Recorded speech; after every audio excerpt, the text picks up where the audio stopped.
Hi everyone, si Abner Tulagan po dito at ang panonoorin na naman natin ngayon ay ang The Missing Husband episode 11. At kaya nang nakita natin from the previous episode na tuloy yung 60th birthday celebration ng nanay ni Anton na bongga na pinagkagastusan niya. Pero pagdating nila doon, ayaw siyang paupuin sa VIP ng sister niya dahil nakakahiya daw sa mga taong ayaw siyang makita. So, sila yung naging bidabidahan dun sa stage. Si ate niya tsaka yung bayaw niya. Tapos, yung pamangkin niya samantalang sila andun lang. Pinaparinggan, inaalipos, minumura hanggang may nagbuhos na nga ng tubig kay Anton na bisita. Kaya, nag-moment siya doon, nagwala siya. Inilabas niya yung sa loobin niya na biktima din siya. Hindi niya gusto yung mga nangyaring panloloko sa kanilang lahat. So yun, habang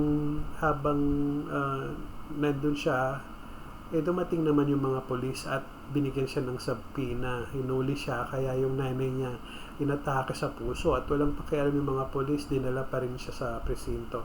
Samantalang yung ate naman niya, pagpunta doon ni Millie para i-check yung nanay nila, ay sinampal-sampal lang si Millie. Habang si Anton naman ay hinaharas ng pulis at pilit na pinapaamin kung saan yung perang nakulimbat ni Lalaban ka? Brenda. Kaya kong tiisin ang lahat para kay Anton. Kaya kong tiisin ang lahat para kay Mama.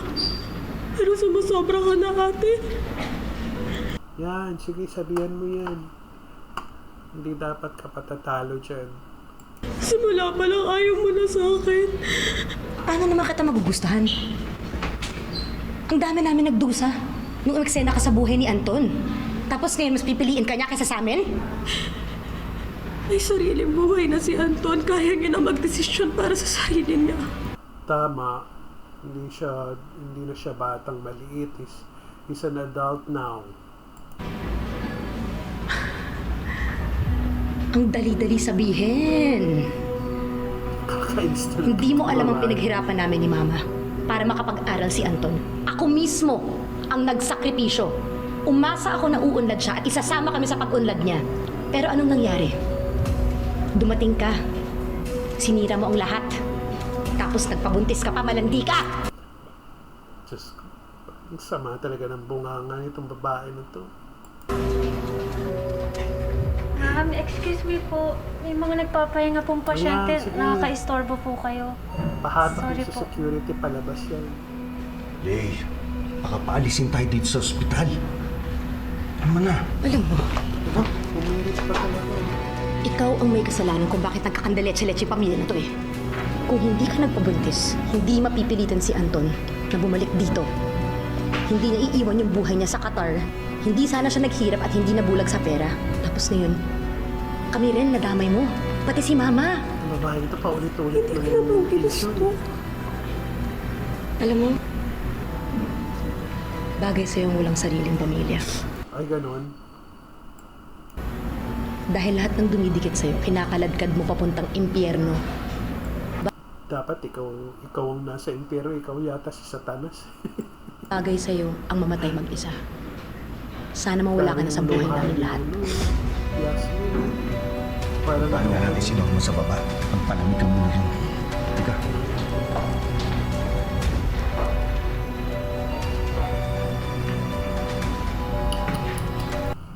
grabe talaga, nakakapanglumo yung mga pinagsasabi ng kapatid niya. Kahit paulit-ulit na yun. Paulit-ulit pinakakasakit. Kita mo, agos ang pagluha niya. Grabe. Ay, hinga ng malalim. Gusto ko nang sumuko. Parang hindi ko nakakaya ng pagdaanan ng lahat ng ito. Millie. Pero kapag naiisip ko kasi si Anton, yung mga ginawa niya para sa akin,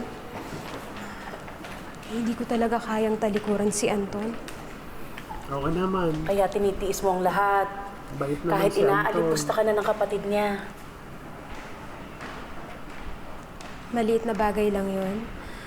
Ang mahalaga sa akin ngayon ay yung kalagayan ni Mama Sharon. At si Anton. Dapat Bait naman kasi sa kanya yung si Mama Sharon, yung biyanan niya. makalabas si Anton. Oo nga pala, nakausap ko na si Atty. Manikat at madami daw siyang connection sa SIU. Ang sabi niya, willing daw niya tayo tulungan, Very good. basta hindi pa nakaka 24 hours sa kulungan si Anton. Eh di puntahan na natin siya. Eh kaya lang, sabi niya, hindi daw siya kikilos hanggat di tayo naglalabas ng pera. Ayun tayo eh, pera na naman. Wala na ng pera yung mga tao. Magkano daw? 100,000. Naku, Pero sabi naman niya, kahit kalahati lang muna ibayad natin. Pero saan naman tayo kukuha ng ganong klaseng pera? Gagawa ako ng paraan. naku, saan ka naman nilalapit? Dun sa loan shark na lumapit sa inyo sa party. Naku lang. Lalo kayo mababaon yan. Kailangan makalabas si Anton. Ay, nako. Ito naman si Anton sa loob ng presinto. Parot parito na lang siya.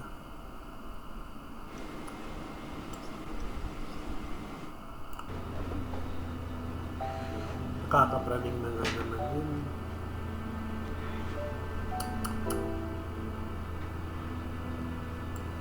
Ganda naman ng opisina ng yung investigation room na to.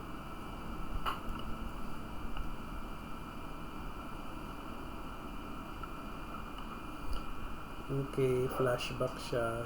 Kalahati lang yung investment natin yun. Salamat sa Diyos! Leila, tingnan mo, tingnan mo.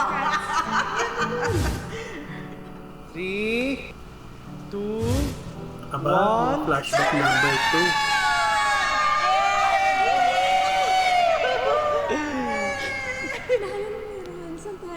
Hindi mo ba nakikita? Alam mo, minsan feeling ko nananaginip pa rin ako. At flashback number 3, medyo Kasi nung umalis tayo dun sa Qatar tapos nawalan tayo ng baby, parang feeling ko wala na. Pero hindi tayo sumuko. At naabot natin ang mga pangarap natin. Ngayon, tingnan mo. Dahil may bagong bahay tayo. Di ba napangako ko sa'yo? Mailalagay natin ang picture natin. Mahal. Since nandito na tayo sa bagong bahay natin, baka naman pwede na natin simulan ang pagbuo ng baby.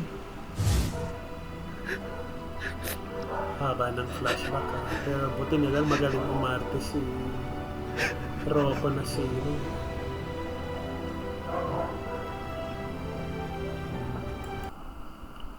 Actually, serious actor siya talaga eh. Seryoso sa kanyang craft.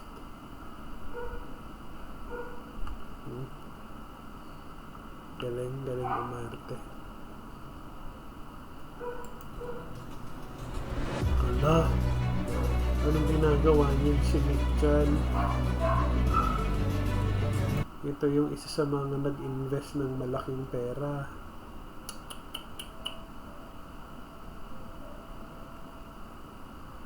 Anong gagawin niya? Baril? Ala, baril nga. Ito yung... anong plano niya? Itutumba niya si ano dyan? Itutumba niya si Anton sa loob? Or mag-aamok siya doon? Naku po, delikado. Yung mga tinginan na gano'n. Okay naman, maganda. Gusto ko ang style. May value. Pero hindi to pwedeng 50,000. Magkano po? Pwede ng 35,000. Take it or leave it. Napakababa naman. Porket alam mo nangangailangan yung tao, ganun talaga. Aba, uy, hindi akong lumapit. Kung ayaw nyo, eh di wag. Ikaw naman kasi, Millie.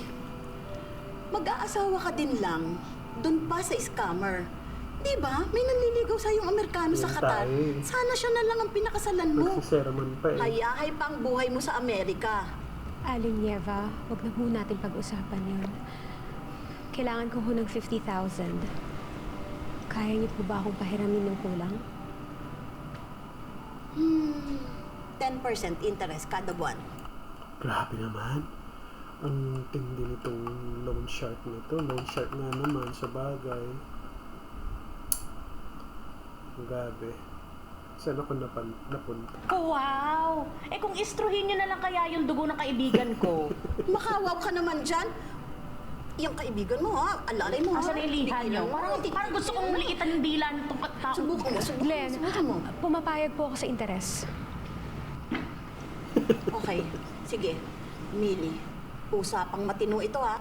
Huwag mo akong susubain. Kung di mo lang ako tinulungan nun sa Qatar, naku, hindi talaga papauutangin. Ay, natulungan Huwag ko po kayong pala siya. mag-alala, Aling Eva. Hindi ko po sisirain ang pangalan ko. Magbabayad po ako agad kapag may pera po ako. Narinig mo yon? O sige, magwi-withdraw ako mamaya pagkatapos ko dito. Siya nga pala, Millie. Nakita ko yung mga post mong binibentang blouse sa FB. Yung pula doon, type ko. Bigay mo na sa akin na arbor na lang. Kasya sa akin yun, stretchable. Expression ng BFF. Okay na, sige na. Kaya naman pala mayaman eh. Harbatera yung bruhang yan. Hoy, may sinasabi ka? Oh, bakit? Unang-una kasi, kung gusto nyo tumulong sa tao, dapat hindi yung labag sa loob nyo. O, ikaw ba? Dami nyo sinasabi eh. Aling Eva, sige po. Ito, Mauna ikaw na po magbigay. kami. Salamat po. Dami mo sinasabi. Yan. Mga ganyang klaseng tao yung dapat yung tawag na scammer. Oo nga, Papayaan tama. na natin. Basta ang importante, matulungan natin si Anton. Millie, sana naman pagkatapos nito eh, gumaang na yung buhay ninyo. Hindi niya masabi. Sana nga. Sa totoo lang, ako mismo natatakot ako sa mga nangyayari. Pero sana maayos ang lahat ng ito dahil ako lang inaasahan ni Anton. Good. It was a mild stroke. Mabuti na lang at naagapan. Your mother will be okay. Bawas muna sa stress. Mabuti na lang at naagapan. Your mother will be okay. Bawas muna sa stress. Be on a strict diet. At iwas muna sa mga mabibigat na gawain. Maraming salamat po, Doc. Sige, maiwan ko na muna kayo. I'll be preparing her discharge request. Thank you po.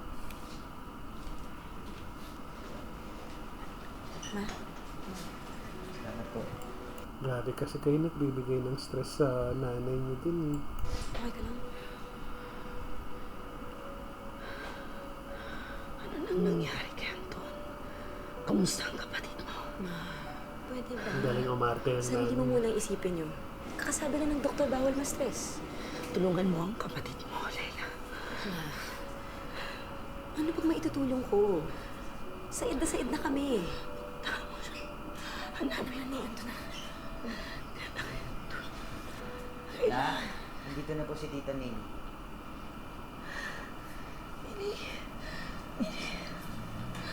Ma, kamusta na po kayo?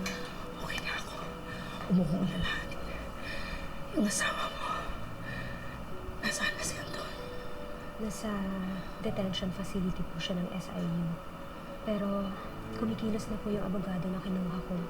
Gumagawa na po siya ng paraan. Hindi ko mong papabayaan. Pinapangako ko po, hindi ko po siya iiwan. Bait naman niya. Aayusin po namin lahat ng to. Eh, ano bang tinatayo-tayo mo dyan? Ilabas mo na siya. Visit talaga itong babae na to. Visit talaga. Alayain mo siya sa gulo na dinala mo sa pamilya namin. Leila! Tama na. Ma, pabayaan mo nga ako. Ba't talaga namang ayaw paawat sa harap ng nanay niyang na-stroke naman? Ano? Malis ka na. Layas. Hindi mo na ako kailangan pagtabuyan pa. Dahil alam ko kung anong kailangan kong gawin dahil mahalin ko si Anton. Hindi ko naman siya tatalikuran katulad ng ginagawa mo ngayon. Aba, dapat lang. Obligasyon mo na tulungan ang asawa mo. Dahil kasalanan mo naman kung bakit nangyayari ito lahat. Pwede ba kayong dalawa? Huwag na kayong mag-away. May sakit pa si Mama, oh. Oo nga. Ma, huwag kayong mag-alala. Magpagaling kayo. Huwag nang isipin yung mga nangyayari. Pangako ko po sa inyo, iuwi ko po sa Anton sa inyo na maayos. Salamat, Billy. Buti pa yung nanay, marunong mag-appreciate.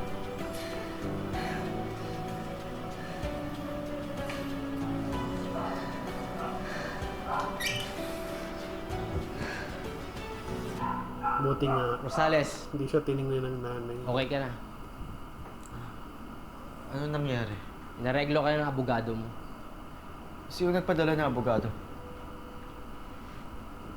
Anton? Oh.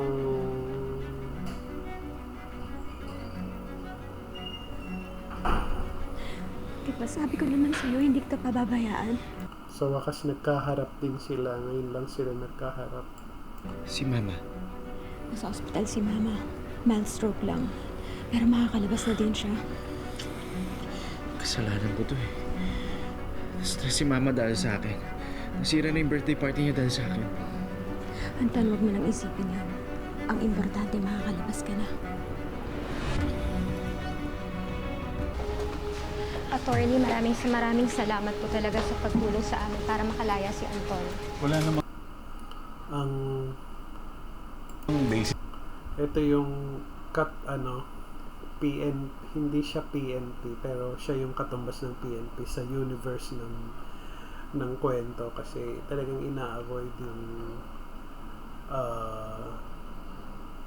yung mismong PNP office para hindi masabi na kunwari merong mga masasamang elemento ng kapulisan, hindi siya directly attributed sa kapulisan ng PNP, kundi sa kapulisan ng fictionalized world. So yun, kaya yan yung SIU, yan yung police force sa kwento. This is ang pagkuha nila kay Anton. Nagkataon lang na karamihan sa mga nabiktima ng scam may kaibigan ni Ramon. Ginamit niya kanyang kapangyarihan para paaminin si Anton. So wala pa palang So, kaso. ibig sabihin po ba nun, illegal po yung ginawa nila? Ganun na nga. Bali, walang totoong kaso laban sa akin. Wala pang formal na nagsasampa ng kaso sa piskalya. At least, sa ngayon, wala pa. Galing nung nakuha ng talent na attorney. So, ibig sabihin po ba nun, dapat magreklamo kami? Kasi mali po yung ginawa nila, di ba? Yes, pwede. But I wouldn't advise it. Huwag na kayong magdagdag ng kaaway. Kasi kasuhin nyo na lang yung mga naghahabol sa inyo. Oo nga naman. Tama naman yung advice niya. Mama, kain ka naman na dito, oh. Para makainom ka ng gamot. Mamaya na. Pa ako gutom. Ma, pwede wala munang drama. Impacta talaga tong babae na to. Gagano niya naman yung nanay. Makasama sa'yo yun eh. Gusto ko lang malaman ang lagay ng kapatid mo. Ma, La, hi pa. Andiyan na po sila, Noning. So, dumating na magagaling. Ay, galing talagang talagang gatongero tong bayaw na to. Anton! Salamat. Salamat. Ligtas ka. Sorry ha. Sorry sa nangyari. Wala yon. Ang mahalaga, nandito ka na. No. Mili, salamat. Buti pa yung nanay marunong mag-appreciate.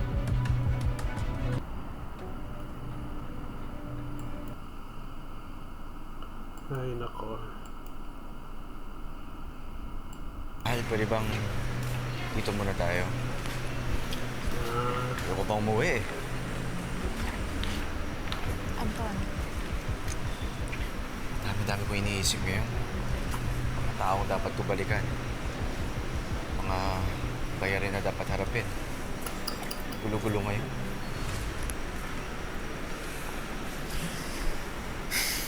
Hinga ka lang. Alam kong nakaka-overwhelm. Pero matatapos din yan. Ayos na sana eh. Sana walang magbago sa atin. Walang magbabago sa atin. Pangako ko yan. Mahal na mahal kita. Mahal na mahal din kita. Kahit ano mangyari ha, walang bibitaw.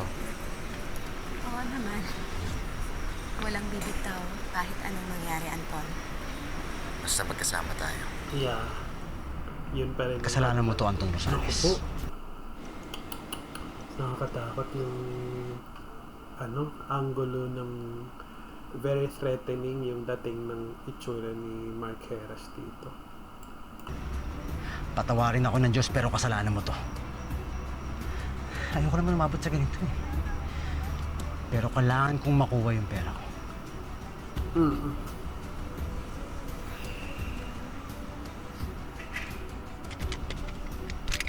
Ala.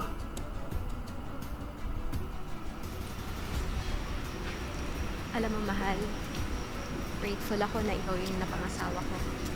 Saka nagpapasalamat ako sa lahat ng ginagawa mo sa akin.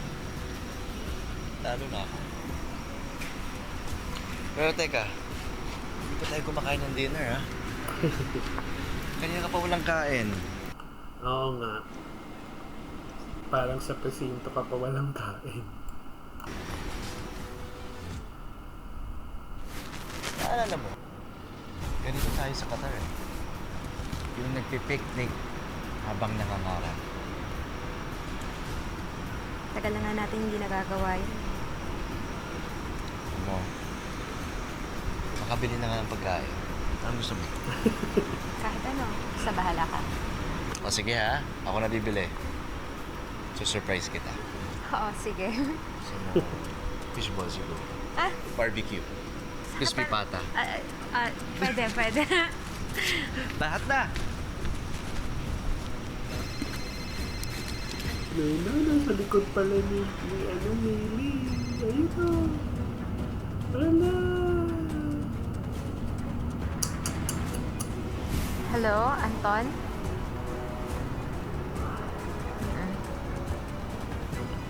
Sige.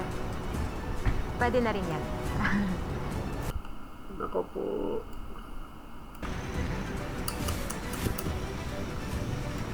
Ayun na, tinutukan na siya. Kasalanan yung lahat nito. Ngayon magbabayad ka. Nasaan si Anton? Kailangan ko yung asawa mo. Wala. Umuwi na si Anton. Hanggang ngayon, niloloko niyo pa rin. Nagsinungaling siya para... Alam mo bang niloko ko lang sa isa ako sa mga nabiktima. Sinira niyo yung buhay ko. Kailangan i-break ko sa akin yung pera ko dahil kung hindi, patawarin ako ng Diyos pero gagamitin ko sa ito. Pag-usapan natin to. Maayos to. Pag-usapan natin pagbalik ni Hindi Anton. na maayos to. Maayos to. Pag-usapan natin nila, Anton. Tama ka sa akin. Maawa Huwag ka mag-iingat. Sige. Gagamitin ko sa ito. Pag-usapan natin nila, Anton. Saan ako dadalhin? Saan mo ako dadalhin? Bakit ka dito? Bakit ka dito?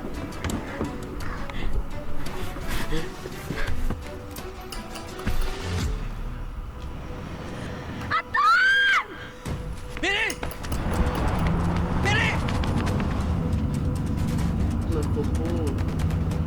Mili! Daming problema rito mga bida na to. Gusto yung gumanti sa kasalanan ko. Sakit na naman sa ulo. Isipin mo mabuti kung sino pwedeng gumawa nito sa asawa mo. Si Kailangan ko ng Zuckerberg. pangalan, description. Malaking tulong yan para matunto natin ang asawa mo. Mahal na mahal ko pa. Ginagawa ko lahat ng to para sa kanila. Sila yung buhay ko! Gusto mo ba bang makita yung asawa mo? Nasaan siya? Puntahan mo kami sa lumang tenement. Number 8, Leopoldo Street, sa kanto ng Villamayor. Puno ng booby trap ang buong compound. Kung sino man ang papasok o lalabas. Boom! Ayan, nakita naman natin kung gaano ka-suspenseful ang susunod na episode. Kaya, ano lang tayo, stay put lang tayo. Huwag tayong bibitaw sa The Missing Husband, episode 12. That's tomorrow. But for now, babay muna. Pero bago ang lahat, please don't fail to subscribe to my YouTube channel. It's called Panorth TV. It's not pa West, hindi pa South, hindi pa East. It's Panorth TV. Bye!